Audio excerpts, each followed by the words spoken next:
નમસ્કાર મિત્રો સ્વાગત છે તમારું અમારી યુટ્યુબ ચેનલમાં। આજની વિડીયોમાં વાત થશે આજે તારીખ 18 સપ્ટેમ્બરથી લઈને 30 સપ્ટેમ્બર સુધી ગુજરાતમાં કેવું રહેશે હવામાન।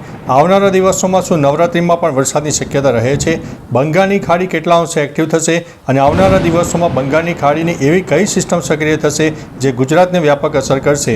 અરબી સમુદ્રના ભેજવાળા પવનો પણ મળી રહ્યા છે અને સામાન્ય લો ક્લાઉડ ફોર્મેશન ખાસ કરીને સૌરાષ્ટ્ર અને દક્ષિણ ગુજરાતમાં જોવા મળશે અને આગામી એકાદ અઠવાડિયું તો ચોક્કસથી સૌરાષ્ટ્ર અને દક્ષિણ ગુજરાતના અનેક ભાગોમાં વરસાદની શક્યતા રહેલી છે।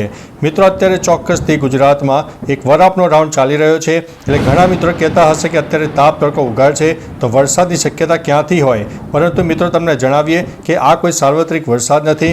અત્યારે જે સિસ્ટમ સક્રિય થશે દક્ષિણ ગુજરાત અને સૌરાષ્ટ્રના દક્ષિણી પટ્ટામાં વ્યાપક અસર કરશે। સમગ્ર ગુજરાતમાં વરસાદ આપે તેવી શક્યતા નથી, પરંતુ આવનારા દિવસોમાં એવી એક મજબૂત સિસ્ટમ સક્રિય થાય જે દક્ષિણ ગુજરાત મધ્ય ગુજરાતના પણ અનેક ભાગોને વરસાદ આપી શકે છે।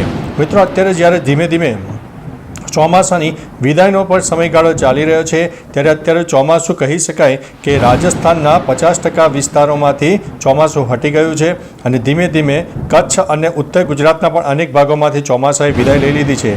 મહત્ત્વનું છે કે અત્યારે જે ભારતનો 10થી 15% વિસ્તાર છે તેમાંથી ચોમાસાએ અત્યારે વિદાય લઈ લીધી છે અને ધીમે ધીમે વિદાય 19 તારીખ બાદ વધુ વિસ્તારોને આવરી લે તેવી પણ શક્યતા છે। પરંતુ મિત્રો વિદાય લેતા 30 સપ્ટેમ્બર સુધીમાં ગુજરાતમાં હજુ પણ વરસાદની શક્યતા રહેલી છે, કારણ કે બંગાળની ખાડીની જે વરસાદની સિસ્ટમ સક્રિય થશે જે મધ્ય ભારત દક્ષિણ ભારત અને પૂર્વ ભારતના અનેક ભાગોને હજુ પણ વરસાદ આપશે અને જતાં જતાં દક્ષિણ ગુજરાત મધ્ય ગુજરાત અને સૌરાષ્ટ્રના પણ અનેક ભાગોને વરસાદ આપે તેવી શક્યતા છે। બીજી તરફ મિત્રો તાપ તડકો ઉગાડ નીકળશે, ગરમીનું પ્રમાણ મહત્તમ તાપમાન 30 ડિગ્રી કરતાં પણ વધારે જોવા મળે તેવી સંભાવના હાલ દેખાઈ રહી છે।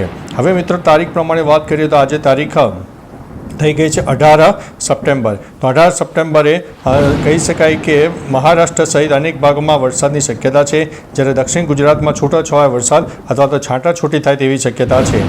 તારીખ 19 સપ્ટેમ્બરની વાત કરીએ તો 19 સપ્ટેમ્બરે પણ દક્ષિણ ગુજરાતના પૂર્વ તરફના વિસ્તાર હોય સૌરાષ્ટ્રના દક્ષિણી પટ્ટામાં વાદળછાયું વાતાવરણ જોવા મળશે, પરંતુ આ જે વાદળો હશે તે અપર ક્લાઉડ હશે। લો ક્લાઉડના વાદળો મિત્રો દક્ષિણ ગુજરાતમાં જોવા મળે તેવી શક્યતા છે કે દક્ષિણ ગુજરાતમાં છૂટોછવાયો વરસાદ થઈ શકે છે।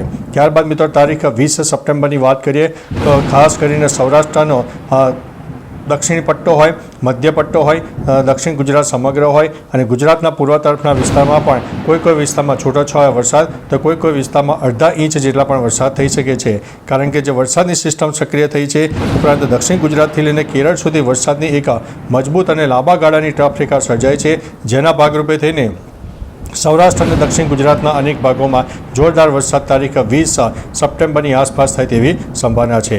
ત્યારે બીજી તરફ મિત્રો તારીખ 21 સપ્ટેમ્બરની પણ વાત કરીએ તો 21 સપ્ટેમ્બરે આપણે જણાવ્યું તે પ્રમાણે સૌરાષ્ટ્ર અને દક્ષિણ ગુજરાતના અનેક ભાગોમાં વરસાદની શક્યતા છે।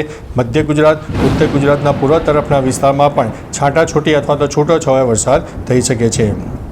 ત્યારબાદ મિત્રો તારીખ 22 સપ્ટેમ્બરની વાત કરીએ તો સૌરાષ્ટ્ર દક્ષિણ ગુજરાતનો પૂર્વ તરફનો વિસ્તાર મહારાષ્ટ્ર સહિત દક્ષિણ ભારતના અનેક ભાગોમાં વ્યાપક અસર થશે, પૂર્વ ભારતમાં પણ વ્યાપક અસર થશે, એટલે આ સિસ્ટમ જતાં હજુ પણ આપણને વરસાદ આપવાની છે।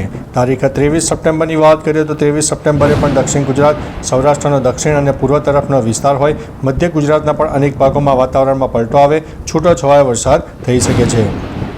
24 સપ્ટેમ્બરની વાત કરીએ તો 24 સપ્ટેમ્બરે પણ સૌરાષ્ટ્ર દક્ષિણ ગુજરાત મધ્ય ગુજરાતનો દક્ષિણ તરફનો વિસ્તાર હોય, જેમાં ખાસ કરીને વડોદરા ભરૂચ નર્મદામાં પણ વાતાવરણમાં પલટો આવે, સુરત તાપી ડાંગ અને નવસારીના પણ અનેક ભાગોમાં વાતાવરણમાં પલટો આવશે। સૌરાષ્ટ્રના દક્ષિણી પટ્ટા ખાસ કરીને જૂનાગઢ અમરેલી ભાવનગર અને ગીર સોમનાથમાં પણ આગામી 4 થી 5 દિવસ વાતાવરણમાં પલટો આવે તેવી શક્યતા છે।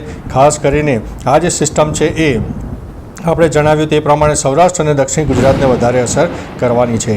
25 તારીખની વાત કરીએ તો 25 તારીખનું જે વેધર ચાર્ટ છે તેના આધારે સૌરાષ્ટ્રનો દક્ષિણ અને પૂર્વ તરફના વિસ્તાર ગીર સોમનાથ અમરેલી ભાવનગર સુરત તાપી ડાંગ નવસારી અને વલસાડના અનેક ભાગોમાં વાતાવરણમાં પલટો આવે તેવી સંભાવના છે।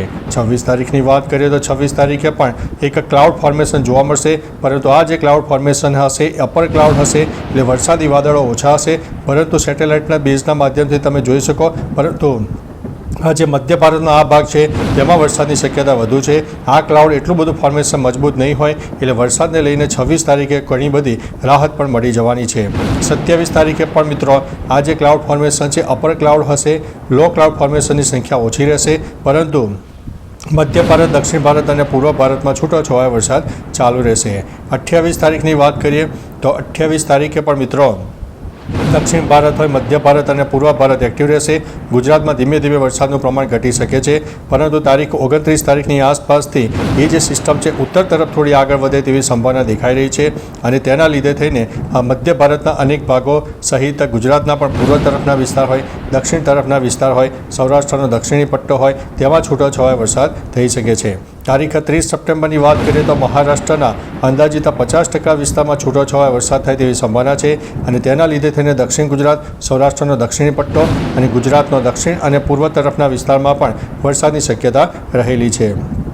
ત્યારબાદ મિત્રો તારીખ 1 ઓક્ટોબરની વાત કરીએ તો મહારાષ્ટ્રના દરિયાઈ પટ્ટી વિસ્તારમાં આ જે આંખ છે વધારે મજબૂત બને એટલે જોરદાર વરસાદની શક્યતા છે અને તેની અસરના લીધે થઈને સૌરાષ્ટ્રનો મધ્ય અને દક્ષિણ તરફનો વિસ્તાર, સમગ્ર દક્ષિણ ગુજરાતના પણ અનેક ભાગોમાં વાતાવરણમાં પલટો આવે અને કોઈ વિસ્તારમાં તો અડધા ઇંચ જેટલો પણ વરસાદ થઈ શકે છે. ત્યારે મિત્રો તારીખ 2 ઓક્ટોબરની વાત કરીએ તો 2 ઓક્ટોબરે પણ સૌરાષ્ટ્રનો દક્ષિણ હોય અને પશ્ચિમ તરફનો વિસ્તાર જૂનાગઢ, ગીર સોમનાથ, જામનગર, દેવભૂમિ, દ્વારકા અને પોરબંદર સહિત સુરત, તાપી, ડાંગ, નવસારી અને વલસાડના પણ અનેક ભાગોમાં વ્યાપક વરસાદની શક્યતા રહેલી છે. એટલે ટૂંકુને ટચ મિત્રો સૌરાષ્ટ્ર અને દક્ષિણ ગુજરાત ઉપર એક વરસાદનું જોખમ અત્યારે દેખાઈ રહ્યું છે, જે નવરાત્રિના તહેવારોમાં એક ખાસ વરસાદ પડે તેવી સંભાવના દેખાઈ રહી છે. બાકી મિત્રો તમારા વિસ્તારમાં વરસાદનું પ્રમાણ છે, તાપ, તડકો, ઉગાડ હોય, ગરમી હોય, બફારાનું પ્રમાણ હોય તો તમામ પ્રકારની માહિતી આપતા રહેજો. તો ચાલો મિત્રો ફરીથી એક વરસાદની નવી આગાહી લઈને મળતા રહીશું. ત્યાં સુધી અમને રજા આપશો. નમસ્તે.